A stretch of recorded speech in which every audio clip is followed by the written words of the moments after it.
Okay, good day mga Airsoft. Hello po sa inyong lahat. Good day po mga kabingo.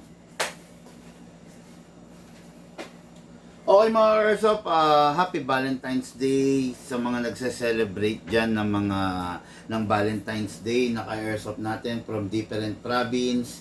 Meron po tayong mga pahabol na unit no para sa na ni-request no ng ating mga Airsoft from different province. Okay? Hindi sila nakahabol dun sa actually araw kasi ng Valentine ngayon 14 no. So ngayon sila nag-order no. So pipilitin natin ma-rush yung shipping at maipahatid to sa ating mga cars. So, pero sa totoo lang hindi ko hawak no, hindi ko hawak yung shipping no kung kailan makakarating to. Basta ang pinakasigurado is 2 to 3 days makakarating po sa inyo to mga Carsop natin. Okay?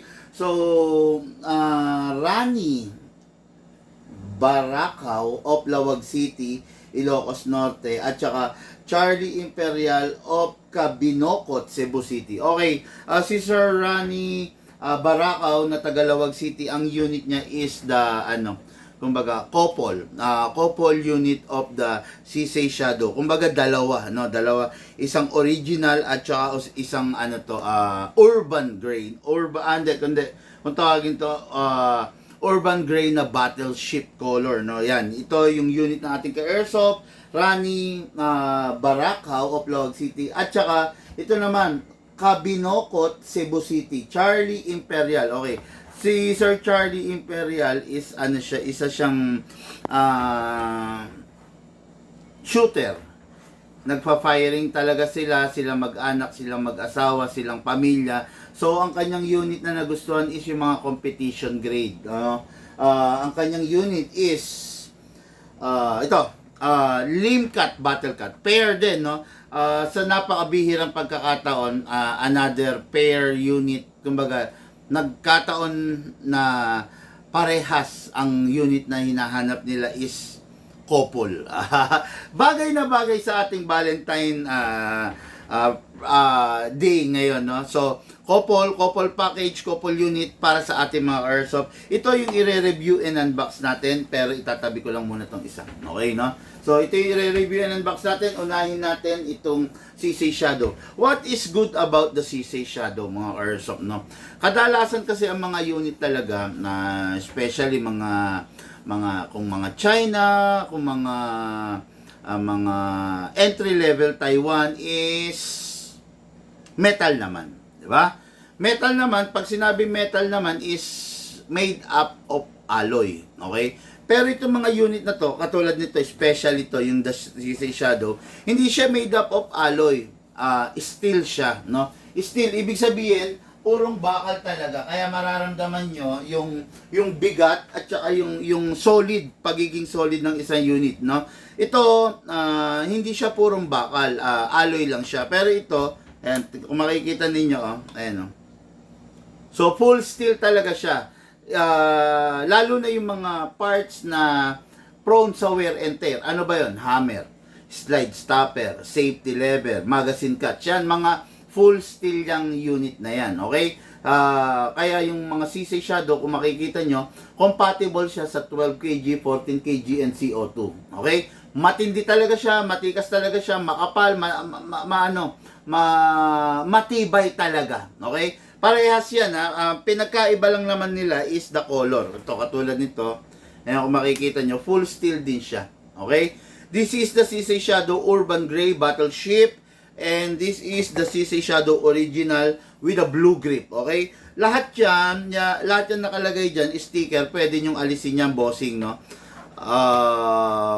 Para syempre, mas magmukha siyang matikas, di ba? Medyo pangit kasi kung di nyo aalisin yan. Pero option nyo naman, di ba?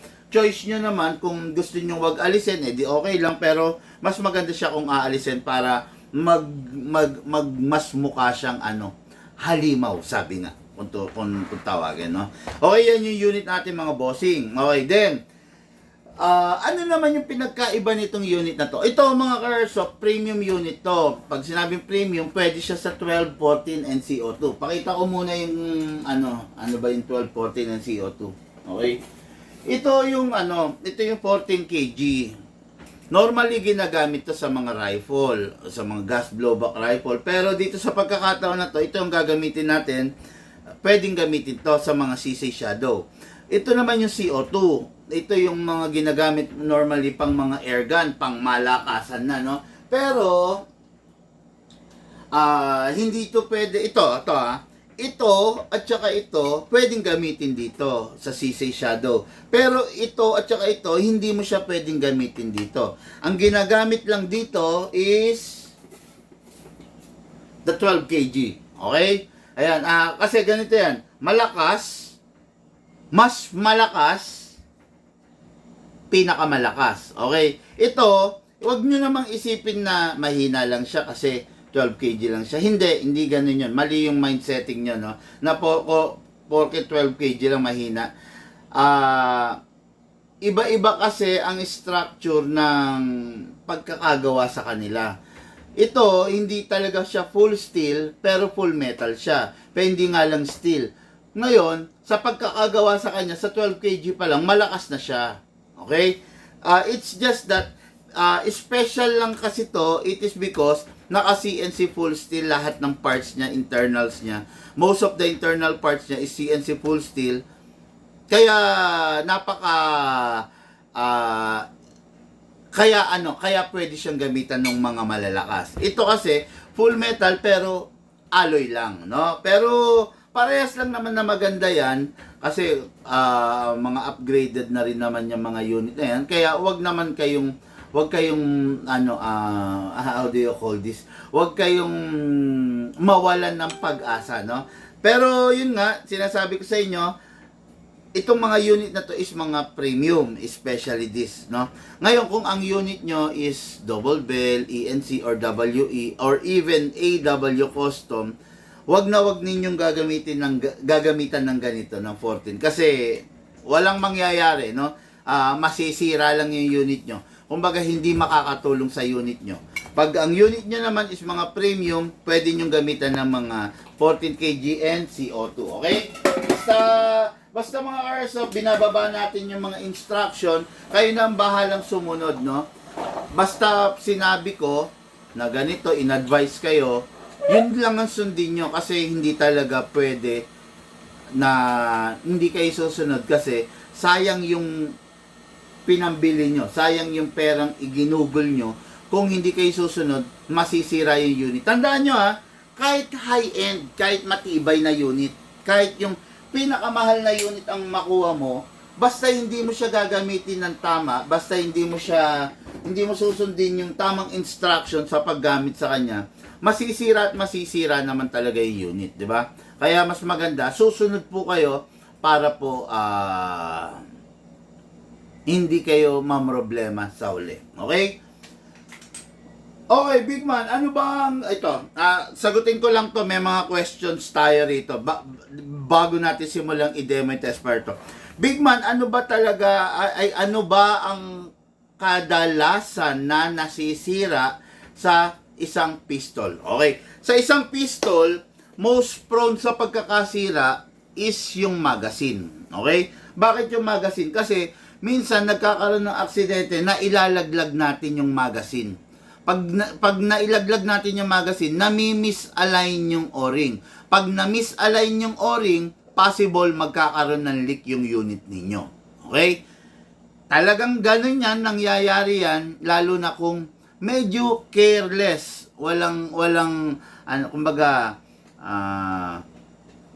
medyo hindi maingat, medyo, paano ba sabihin to? Pabaya yun. Kung pabaya yung isang user. Ako, sa totoo lang, no, whenever na nagpa-firing ako, never pa ako nakalaglag ng magazine, no. Maliban na lang sa pagkakataon na hinawakan ng iba yung unit tapos hindi niya na isalpak na mahusay yung magazine tapos dinampot ko yung unit, yun, possible magkaroon ng malaglag, di ba? Pero ako mismo sa sarili ko, never ako nakalaglag ng magazine pag nagpa-firing, nagsushooting, no? Kasi, kumbaga, sinisigurado ko na yung magazine is pasok talaga. Okay? Yon, ang unang nasisira sa isang pistol is the magazine pag nababagsak, namimisalign yung o-ring. Okay? So, Big Man,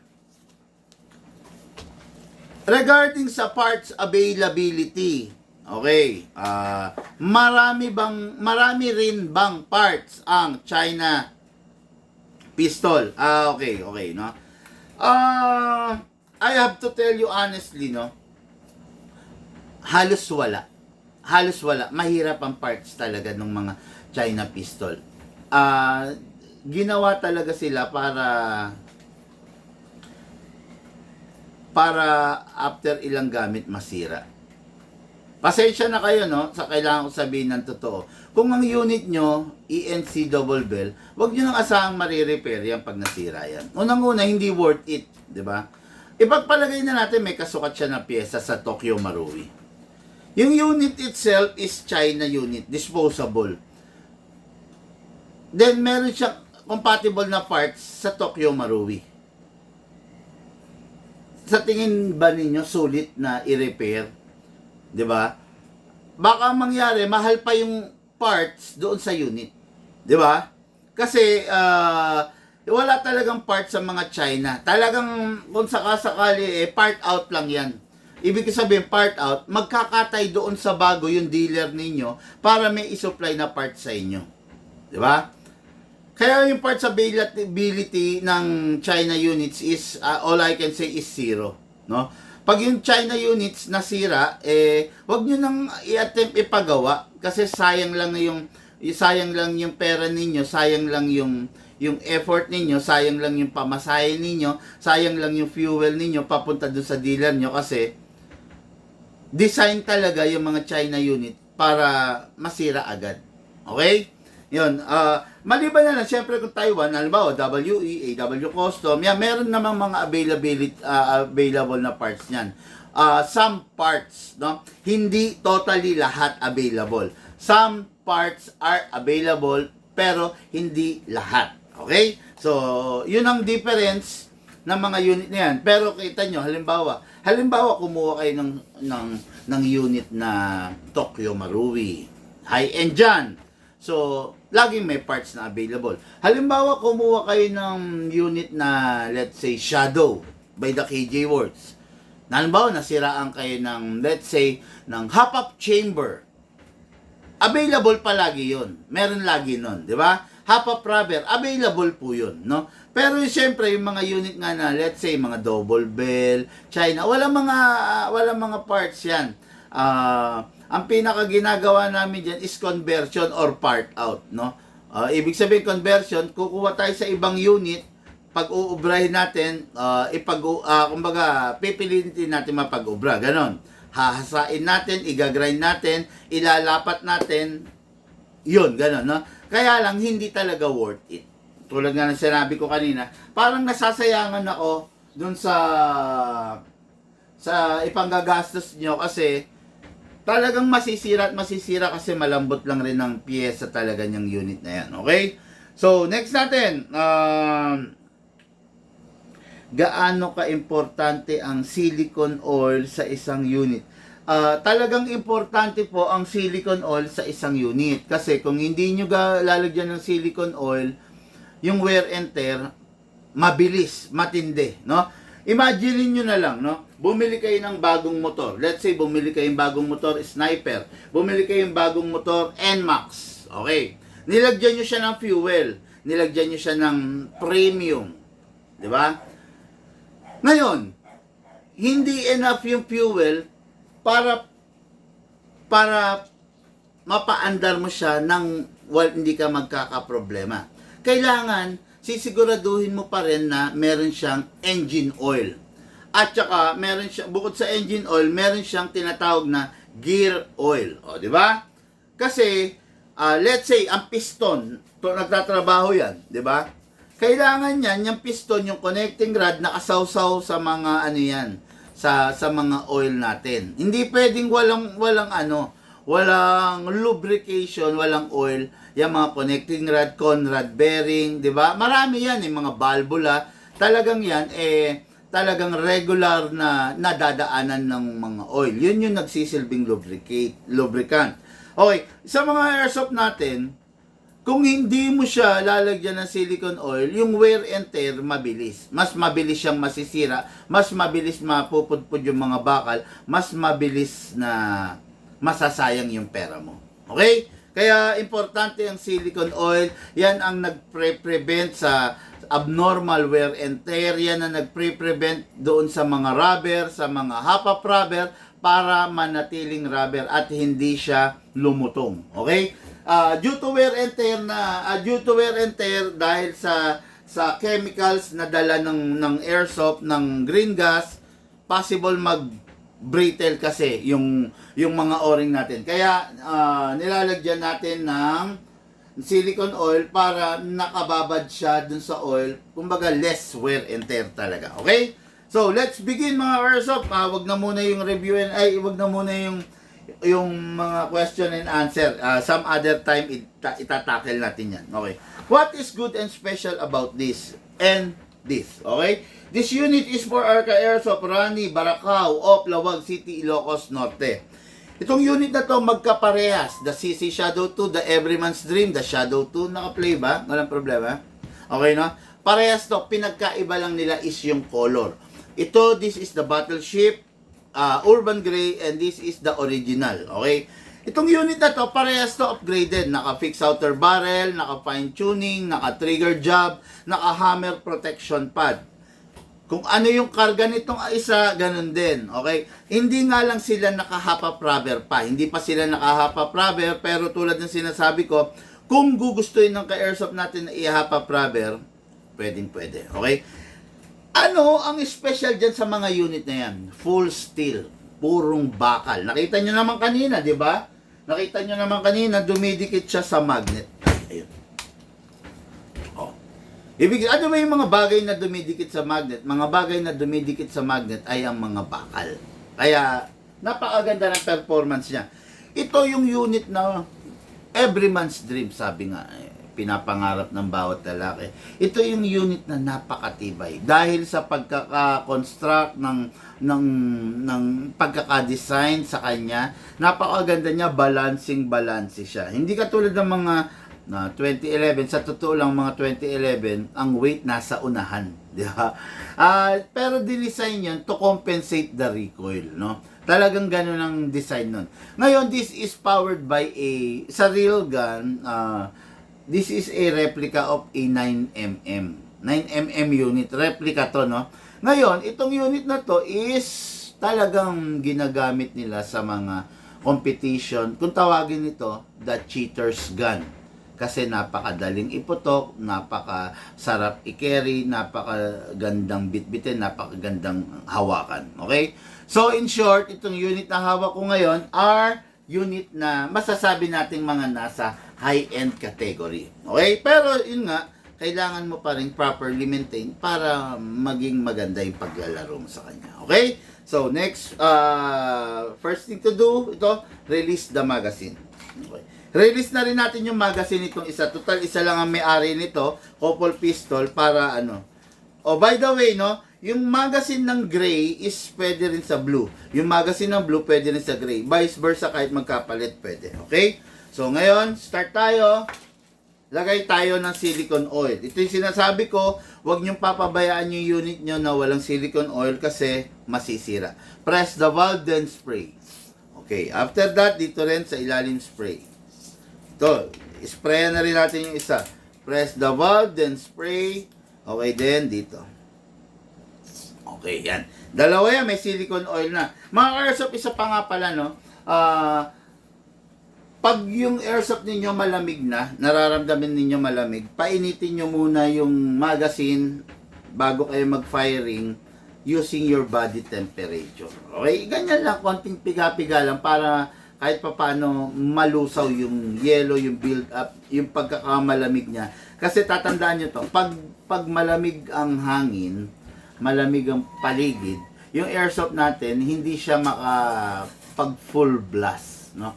Kumbaga, imbis na malakas siya, humihina siya kasi hindi purong hangin yung nagtutulak sa kanya, may halong yelo. Kaya, yun lagi ko sinasabi, palamigin nyo muna. Okay? Then, syempre, magagas tayo, no?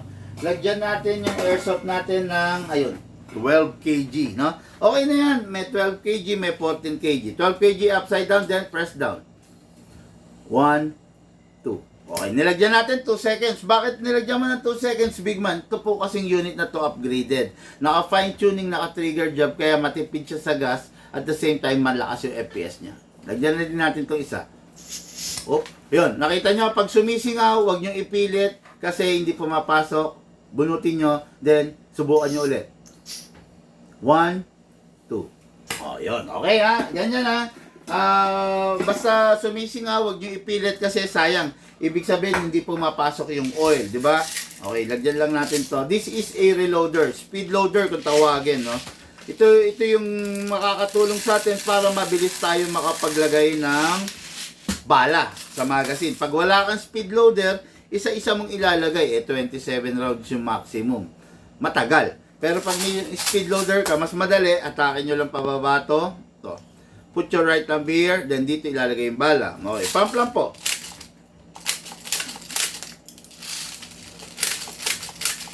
Ayan. Okay, then, kalugin. Ayan. Okay na. Maximum rounds mga ka-airsoft is 27, pero lagi kong sinasabi sa inyo, huwag nyo pupunuin ng 27 kasi sayang yung spring, maagang masisira, di ba? Okay, hatak na pababa, put your right thumb here, dito ilalagay yung bala, pump lang po.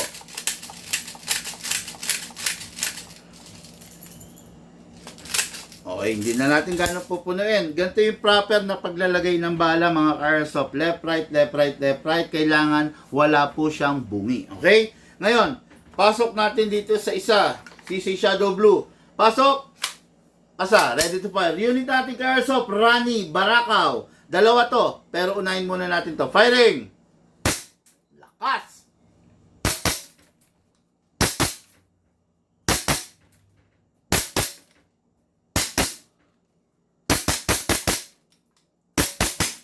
Open slide kasi po wala ng bala. Next thing to do, release the magazine, then the slide, then rest the hammer by pressing the trigger. Okay, next unit natin, no, yung Urban, Battleship Urban Grey. Pasok, kasa. Ay, ready to fire. Uy.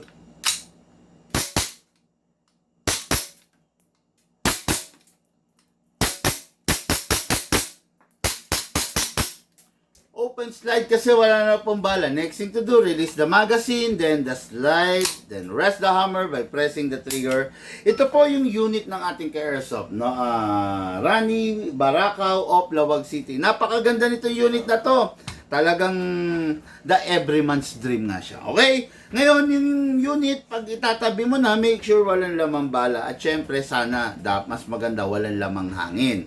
Okay? Dahil upgraded to, napakatipid nito, yung nilagay natin 2 seconds, pwedeng mag-fire ng 30, 40, 50, minsan nga nagse-70 pa. Okay?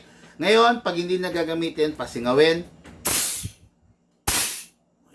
Unit natin kay Airsoft, napakaganda. The CC Shadow 2, the Everyman's Dream, the Shadow 2. Limited edition lang po ito mga Airsoft ha.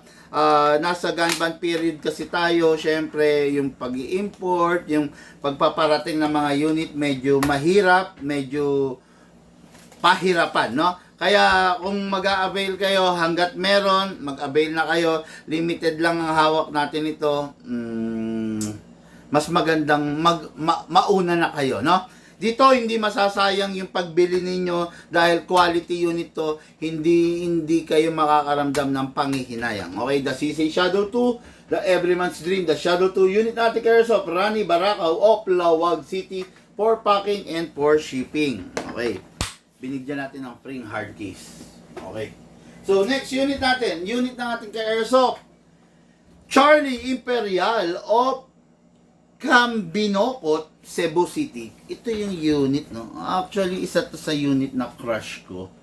This is the Limcat Battle Cat. Okay, design and ano ba to? Naka-design siya mga ka-airsoft para sa isang competition grade, competition level, no? Napakaganda niya, it is because full metal naman rin siya. Okay? Tignan niyo yung itsura niya, okay? Plus this one, okay? This is the, ano to, kung tawagan purple, no? Halos violet, fuchsia, kung tawagin nila, no? Ang mga karga niya, papakita ko sa inyo. Number 1, naka-fix outer barrel. Number 2, naka-hop up rubber. Number 3, naka-hammer protection pad. Number 4, naka-fine tuning. And lastly, naka-trigger job na. Okay, no? Itong unit na to, kung mapapansin niyo, may kakaiba rito sa unit na to. Normally, ang isang pistol, ang isang 2011 pistol, pag gusto mong i-fire, kailangan pinipindot mo yung bibber. Pero ito, kung mapapansin niyo, kahit hindi ko to pindutin, magfa-fire siya. Kasi competition grade to. Naka-ready to for a competition, nakahanda to for a competition. Sa isang competition, syempre, normally sa isang competition, lumalaro mga pro, di ba? Wala namang newbie na naglalaro sa isang competition. Kaya, itong unit na to, kahit i-bypass mo itong beaver tail, pwede kasi hahawakan naman to ng mga pro, ng mga taong marurunong sa baril. Kaya kahit naka-bypass na, okay?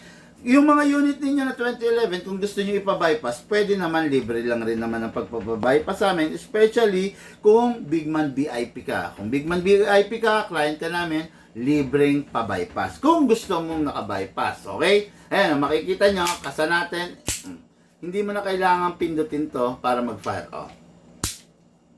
Competition grade na siya. Punong-puno siya ng upgrade. Grabe, 5 upgrade. Nasa kanya ang tikas. Ang lupit ng unit. Full metal. Hindi siya naka-optic tulad ng mga WE. Pero still maganda siya. No? Hindi rin siya ganun kahaba tulad ng mga 5.2. I think mga ano lang to hindi ako nagkakamali hindi rin naman siya 4.8 siguro mga 5.0 kung sakali, no? Pero still 5.1 dahil look at the muzzle, naka-extend. Napakaganda, napakalupit ng forma, napakaganda. Ayan, no? Halatang-halata mong premium, halatang-halata mong maganda kasi sa itsura pa lang nila. Okay? Start tayo, release the magazine, lagyan natin ng silicone oil, pagsabayin na rin natin. Isa lang ang may-ari nito. Couple package, unit ng ating Airsoft, Charlie Imperial, Kabinokot, Cebu City. Okay? So, lagay tayo ng silicone oil, press the valve, then spray. Okay. After that, dito rin sa ilalim. Kunin natin isa, press the valve, then spray. Okay. Then, dito sa ilalim. Okay. 2011 to. Sa 2011, dalawa ang ini-sprayan. Yung kanina, yung nakita nyo, CC Shadow, isa lang yon. Pero ito, dalawa. Kasa natin to, i-lock manually. Okay, then, spray tayo sa slide stopper, at spray tayo dun sa nozzle. Yun. Dito rin, ganun pa rin. Kasa, i-lock manually, spray sa nozzle, spray sa slide stopper. Dito. Okay. That's it.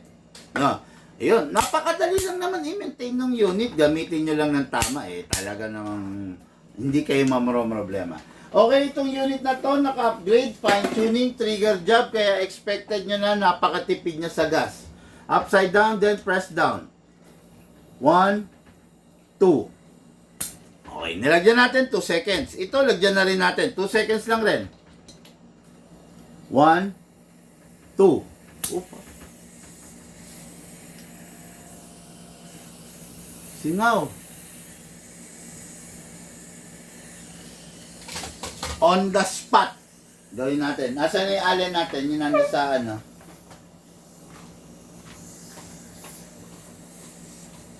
Yung pinakamaliit na allen. Ayan o. On the spot may singaw, no? Hindi ko lang alam kung ba't nagkasingaw to, pero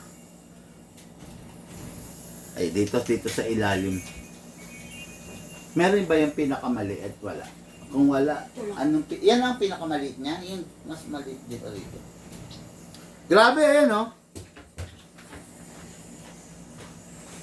No? Mukhang mapapa on the spot ako Ganito mga Airsoft. Narinig nyo, look, pengi ako isang batang tubig. Akin na yun. Narinig nyo. O, sige, ano tayo, mag-troubleshoot muna tayo, no? Para meron din kayong matutunan. Narinig nyo yung airsoft nyo sumisingaw. Ang gagawin ninyo, leak test. Pag narinig ninyo yung airsoft ninyo sumisingaw, huwag kayong magkakalikot agad, huwag kayong magbubukas-bukas agad. Susundutin yung ano ba sinusundot nila, yung inlet valve. Wag ganon. Ang gagawin ninyo muna, number 1, is maglilig test kayo. Sa pagkakataon na to, this is a high kappa. Syempre, kailangan maalis nyo muna tong bad. Parang malaki masyado, ha. Kailangan ko ng maliit na allen.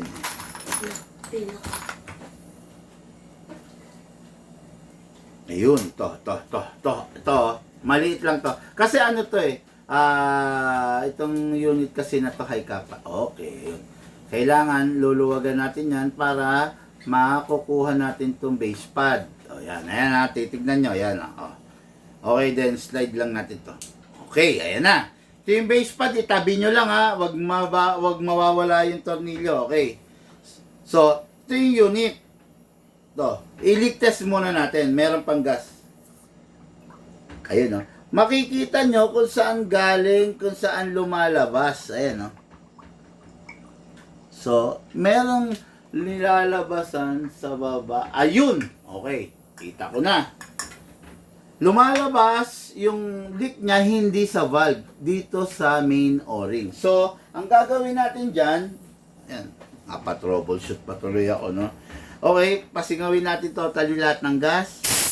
Grabe, ang daming laman. Tapos, saka natin siya bubuksan using Allen pa rin. Allen screw. Okay, kailangan medyo mataba. Grabe, dami na kasing ano dito, alin. Masyadong mataba. Maliit konti. Ayun, okay, yan. Allen screw. Allen wrench pala, kung tawagin. Yan. Ano to? Tignan nyo ang gagawin natin. Mawawala yung leak dito. Okay? Ayan. Okay, ayan, no? Alisin nyo yan. Tapos, ingatan nyo to kasi baka tumalsik. Pag tumalsik, syempre, maghahanap-hanap pa kayo kung saan ng spring, ha? Yan. Okay? Ayan, no? Okay, ayan, no? Then, ito. Yan. Itong ginagawa ko, kadalasan nangyayari to pag nababagsak yung magazine. Hindi ko alam kung nabagsak tong magazine na to or what, pero yun nga, kadalasan nangyayari to pag nalaglag mo yung magazine. Ngayon mag-spray tayo. Gamit ako ng ang silicone oil na pop dyno kasi malapot to. Pero hindi ko advise na gamitin nyo to as silicone oil sa unit ninyo, ha. Kasi ang tendency, dahil nga sobrang lapot nito, possible magkaroon ng leak yung unit ninyo. Ay, possible mahirapan yung unit ninyo. Dahil nga, sobrang lapot niya. Okay? Yan. Ngayon, pasok natin yan. Lagay na natin to. Nalagyan na natin ng silicone oil. Oops. Yan. Siguraduhin mo lang nakapwesto ng maayos, ha, para hindi mapupunitan ng o-ring. Tapos balik mo na. Tignan natin kung marirepair ba, no? Oops.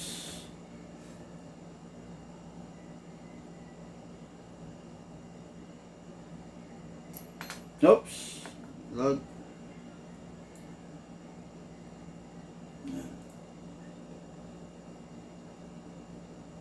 Yan. Okay. Yan, kanina may leak, di ba? Tignan natin ngayon. 1, 2. Yun na.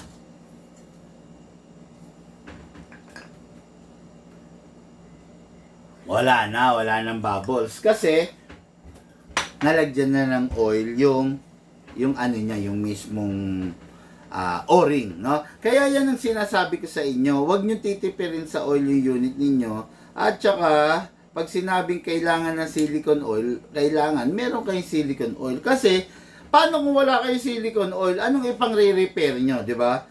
Wala na, hayaan nyo na lang na sumisingaw yung unit ninyo. Pag sumisingaw yung unit ninyo, magastos siya. Ayan. Importante rin na meron kayong Allen tools. Kasi, pag wala kayo nito, naku po, hindi nyo naman pwedeng sundutin ng kahit ano yan. Okay? Ngayon, so, ayun na. Maglalagay na tayo ng bala sa magazine. Hatakin to pababa. Put your right thumb here. Pump lang po tayo ng bala. Okay? Maximum rounds is 27. Pero, babawasan natin. Huwag natin ganun pupunuin. Okay? Yan. Ito pa.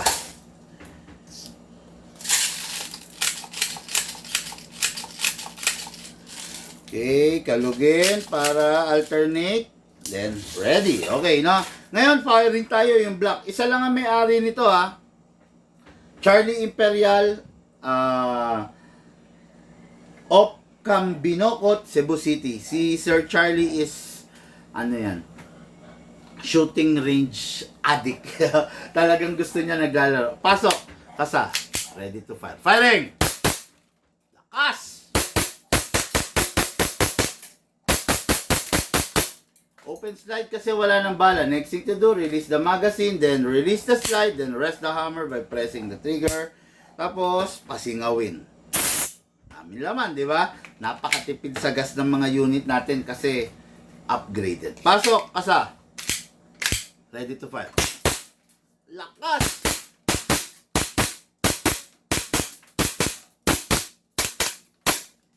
Open slide kasi wala na pong bala. Next thing to do, release the magazine, release the slide, rest the hammer by pressing the trigger, even without pressing the beaver.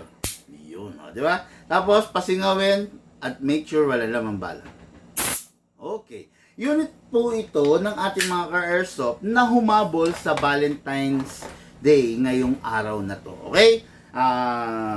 Napakaganda ng unit, napakasarap. Nakita nyo naman, isang CC Shadow at saka isang Limcat Battle Cat series. Okay, no? Yung mga nagtatanong kung how much, mga bossing, mag-PM lang po kayo para po mabigay namin sa inyo yung detalye ng gusto nyo. Okay? Ngayon, itong mga unit na to for packing and for shipping. Meron akong konting paalala sa inyo. Pag yung unit ninyo, na-receive ninyo, huwag ninyo agad bubuksan. Inspect nyo muna kung tampered. Paano masasabi kung tampered? Malalaman ninyo yan kung tampered kung parang may hiwa tapos tinape lang ng panibago. Yan. Tampered yun. Ibig sabihin, merong nagbukas nun. Diba?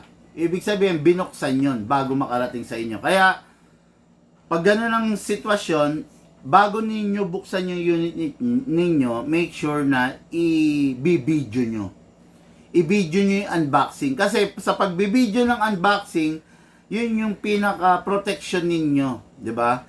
Yun yung pinaka-ebidensya ninyo na yung unit hindi nyo na-receive ng tama, ng maayos. Kaya, i-video nyo agad yung unboxing video. Habang unboxing video, okay?